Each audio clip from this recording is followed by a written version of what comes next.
Hi guys, and welcome back to my YouTube channel. For those of you who do not know me, my name is Kelly and this is Being Kelly. And to all of you guys tuning in onto this video, I'd like to welcome you guys to the very first episode of Being Heard. The whole idea behind this was to have girlfriends just sitting around a table or whatever the case may be and just discussing certain issues, but unfortunately I can't do that because of the distance and because of COVID and so I thought, why not do it virtually? So that's what we did. They all had to record themselves and just talking about the topic that we have today, and this is what they had to say. I feel okay. I'm always naked at home. Like, I walk around naked. But honestly speaking, I feel like sometimes I worry about my skin color, like pigmentation and stuff like that, because I suffer from hormonal imbalance. There are days whereby my skin changes color, and that's the only time I can say I don't feel comfortable with my body. But most of the time I feel comfortable with my body. Having two kids back to back and making a conscious decision not to be mean to myself. Right now I'm happy with my body. I love it. Most of the time naked around my house. Come on girl, put some clothes on. I'm not that confident. I think my body is fine. I just don't like my tummy. I feel my tummy is just way too big. I actually look pregnant, and people have commented, and actually people ask me if I'm pregnant or not, and it's like, generally when I look at my naked body, and I must say this is not how it has always been. I feel very confident. I'm very confident with the way that I look. I love the way that I look. I had to learn to love my body. Funny story is that when I was a little bit skinnier than I am now, I actually was not as comfortable as I am now with my body. So I guess it has to do with growth. And it takes work. It's not something that happens overnight. It starts in here. That's because that's where the damage started. So I had to work on this. It has a lot to do with your mind, and sexually it has a lot to do with your partner also. Like, sometimes I wish I can walk around like naked at the streets and whatnot, but I feel most comfortable when I have less clothes, because I don't know, I have freedom of movement. I love the way my skin feels. I love every imperfection on my body. I love where my silver stripes are. I love the color of my skin. I love everything about my body. I look beautiful, I think. I can structure it any way I want. It changes shape, it changes form. It's a beautiful thing. And I'm so grateful that I learned to love my body, because I feel like loving your body just exposes you to a whole lot of things. So I love my body. So I feel amazing. I look and feel like I'm beautiful. Being open-minded, I think. It's self-explanatory. It's being positive about sex. There's no other way around it. It's you not viewing sex as a bizarre thing. You not viewing sex as a male dominant activity. It's being positive about your sexuality, about the sexual conduct that you engage in, and being positive about yourself as a sexual creature. Not being too stuck up and being flexible. I mean, God created sex. Maybe I shouldn't go there, but God created sex, therefore it's a godly thing, I'd like to think. So why should we be ashamed about having sex? I think sex positivity is so wide. It covers body positivity, it covers being comfortable in your sexuality, whether you are straight, bi, gay, lesbian, or whatever you identify as. I think it's about safe sex. I think it's about enjoying sex, exploring your body, just knowing yourself, what you want and what you don't want, and being comfortable enough to say what you want and say what you don't want. And the way you view yourself in a positive light, like you see yourself, you're comfortable, you're confident, and you do what feels okay for your body, and you experiment and you do it for yourself. Sex is good for the mind, for the body, for the soul. It's good because, you know, like hormones are released and you feel happy and stuff, but it has to be good sex, guys. What is the question again? Sex positivity, what do you mean? Okay, let's go to the next one. I'm all for it. I'm all for trying new things. I feel like the more you experiment, that's the more you enjoy it, because then you get to a place and like, oh, okay, I can do this, I can do that. Oh, it's nice when I do that. Like, that's the whole fun part, is actually finding yourself or finding new favorite things. And yeah, so I'm all for sexual experimentations. If it doesn't have much pain, then it's okay, we can experiment. Must be a mild kind of experiment, you know, like your handcuff kind of experiment, not your submissive no, not that. Sexual experimentation. Me being single, I've learned how my body works and what I like and how I like it. And that is primarily, I'm not referring to just experimenting with guys, no, by myself. And I'm referring to self-pleasure, if you don't catch my drift. So yeah, self-pleasure is part of the self-love process. It's part of the getting to know you journey, getting to know yourself journey. Yeah, I'm deviating, right? Just erase that. Sexual experimentation for me is a must for everyone. I feel like you need to experiment, and don't do it for anyone. Do it for yourself. If you see something that you like, reenact it, do it, do you. At the end of the day, is about you being happy and you being satisfied. I don't know, like, I've never really had a partner who experiments that much, but I feel like I would love to try it out more often. Hey, it's something that I have not really thought about, but I feel like extreme experimentation, I don't know, I'll first laugh at the situation, like, what are we trying to do? Why must we do something like this, you know?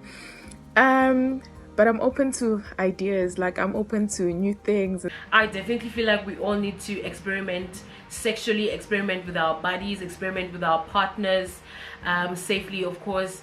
I just feel like there's a whole new sexual world that we need to experiment, or we need to try out, and we need to explore. But no, not that. Something mild. So I'm okay to something light, not extreme stuff. We need to activate that. You know, the body needs the electricity kick. Why do I feel shy to talk about this when I'm the one that came up with the questions? Next question. I have a dominant personality.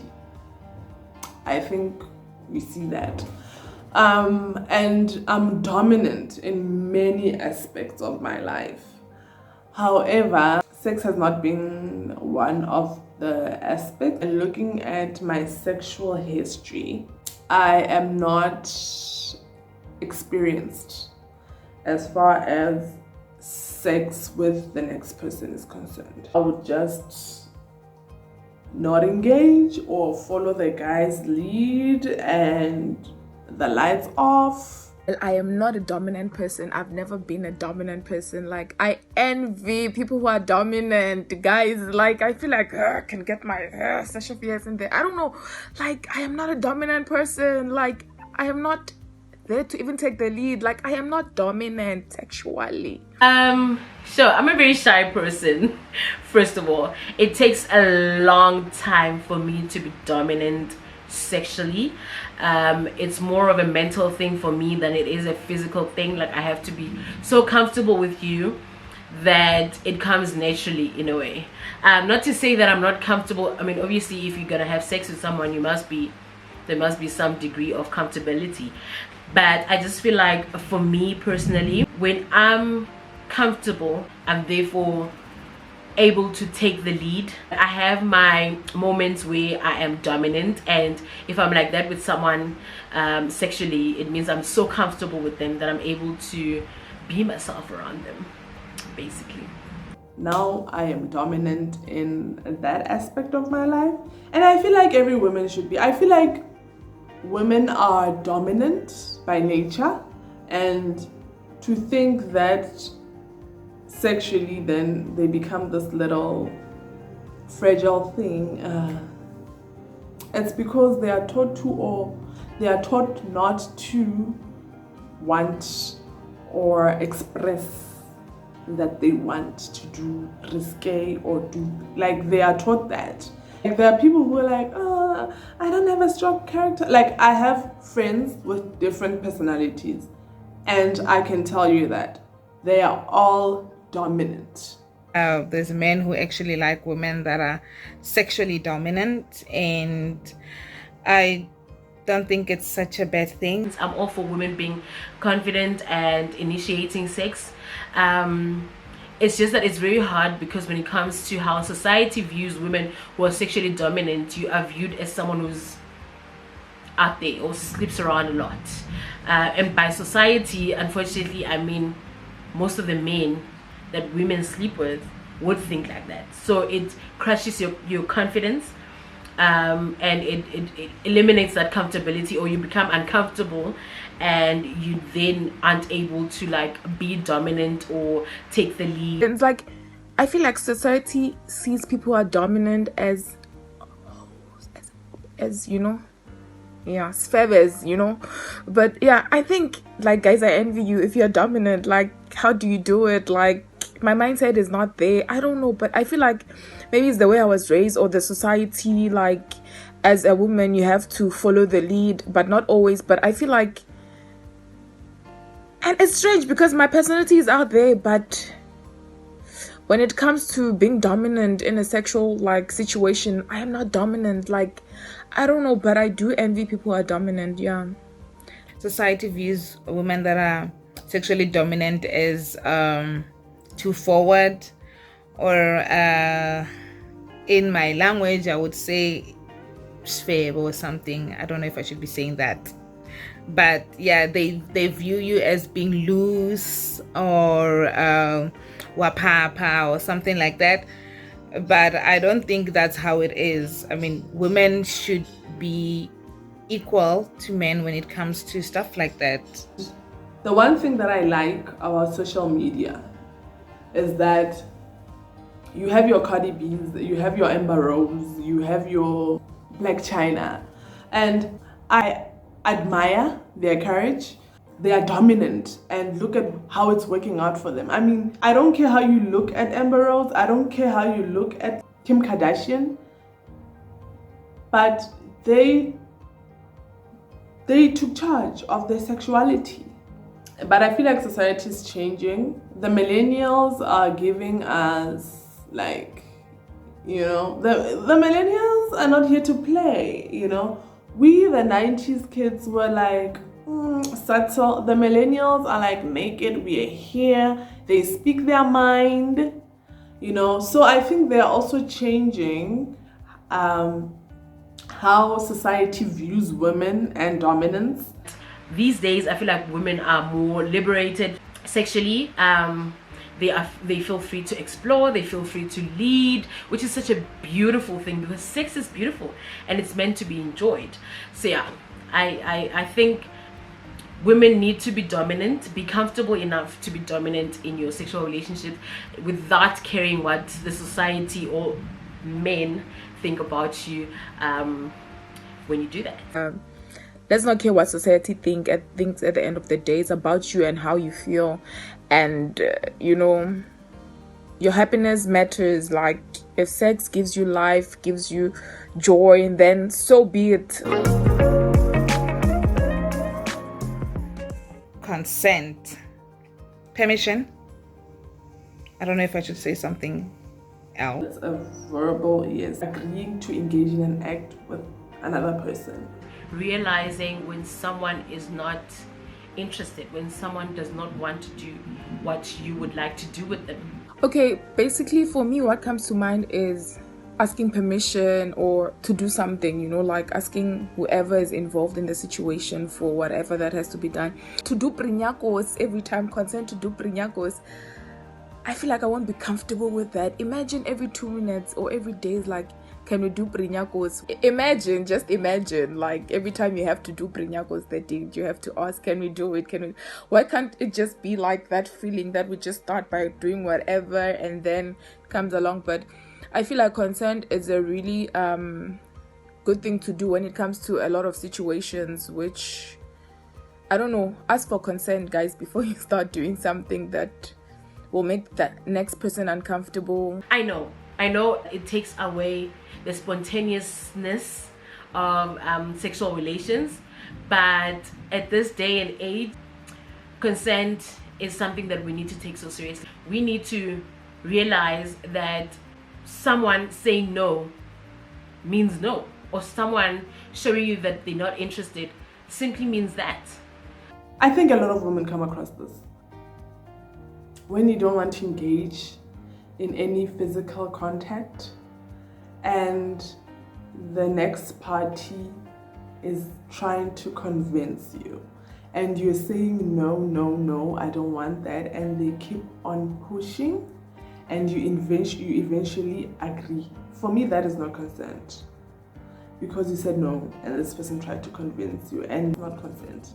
If you found yourself in a situation where you were engaging in sexual conduct and you didn't want to, but you find yourself doing it, that is not consent. Consent is something that you want to do and you do, and you're not convinced.